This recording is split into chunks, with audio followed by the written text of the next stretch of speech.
That's my little embryo. Good. Yeah? Yeah. Yeah. Secret. I have a name for him. You do? Mm-hmm. What? Adam. Adam. Tell me about meeting Marianne for the first time. The first time we met was a play date in New York, and we decided we tried to go to the theater together, and you know, the nice thing is before I met her, I thought, oh, she's so serious. I've seen her interviews. I respect her so much.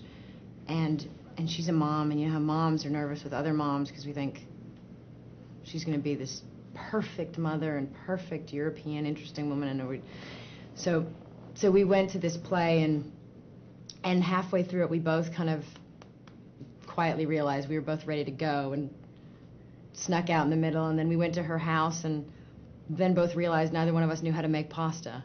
And so we found ourselves trying to figure out, while the boys watched TV, trying to figure out how to, and all through that, having just great discussions about the world and world issues and life and just really regular things. And she is just a lovely woman who you know, it's funny that it's bizarre even that we did a film where I play her, because we're so much, you know, hopefully we'll just be great friends as we grow old.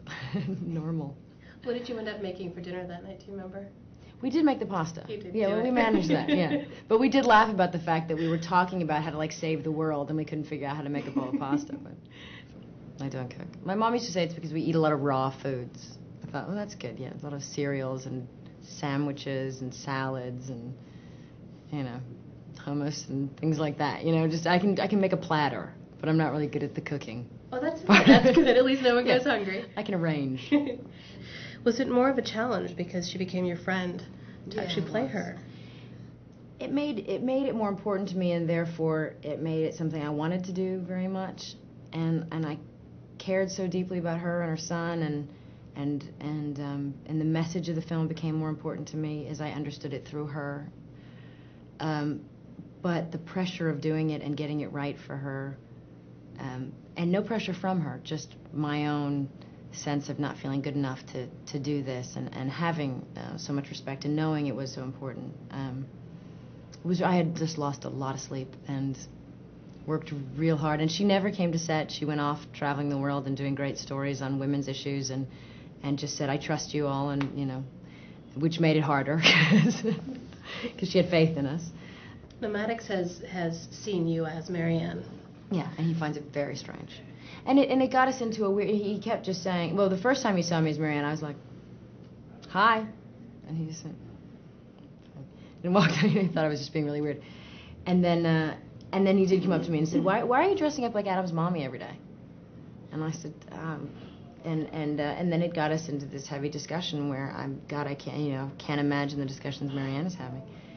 Where I had to say, well, you know, because this thing happened to Adam's mommy and Adam's daddy, and you know, to their family at this time, and that has affected our world, and we all, and so we want to tell the story to help people understand this time, and Adam's daddy, and what, you know, and then he's 5. So what happened? You know, well, you know, so I actually couldn't get into the detail. I think more because I didn't know what he'd say to Adam, and what would, you know, I usually tell my son everything, but I did say I did say that he was killed. What are you most proud of? I'm proud of my family. I'm very proud of my family. I'm proud of Brad as a father and as a man. I'm proud of the home we've been able to create for the kids, and I'm proud of how happy our kids are and how uniquely individual they are, and yeah, I'm most proud of that. We have so many moms on MSN, working moms and single moms, and you're so busy. I mean, I don't have kids. I can barely take care of the dog. Dogs are hard, though. I don't have a dog. For all the moms out there, how do you find time to make time for yourself? It's a unique situation where I am lucky, where I can take big chunks of time off, and I can also insist that my kids are brought to set, and that is, you know, so for any mother that I'm able to balance because I have a lot of that unusual circumstance. I do have an amazing man in my life who is such a wonderful dad, and makes raising the kids just that much more fun and that much easier, to do, because he's so hands-on as well. But at the end of the day, I think like all moms, you realize you get through it because you love your kids and you love your life, and it is pure joy, and so the balance is just found. Do any of the kids surprise you? They all surprise me. They all surprise me. They are all very, very different. Mad's almost 6, and he's just like this little intelligent man, and he's so smart and so witty, and he's like my best buddy. It's just the coolest little person I've ever met. And Pax has surprised me. He's recently just come home, and he's spent 3.5 years of his life in one place, in one room, in this one little iron bed with 20 other kids, and having no choice for himself to do things, having no freedom.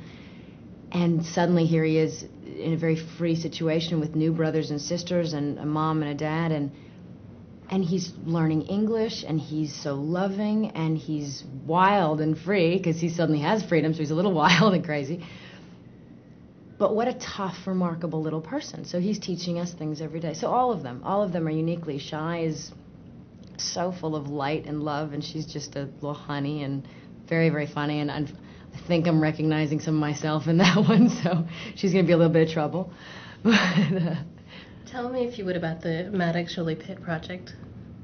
There's this part of Cambodia, which is the first and last stronghold of the Khmer Rouge, and it was such a horrible time in my son's history, and I'd read somewhere that you take something ugly and scary and try to make it beautiful, and that's the best transition. So this idea that we're in this land that we had 48 landmines, and we found a B-40 bomber that actually went off the other day, and we've got poachers and all this, and it's becoming a lovely place, and it's becoming, and that was our home, and then we decided, we realized we had to protect the many, many more acres of land in the Cardamom Mountains from poaching and land encroachment and all of that. And so but we were working with 60, if not more, local people. We're making it a village. We're working with 5,000 local people building schools, and it's great. You have elephants.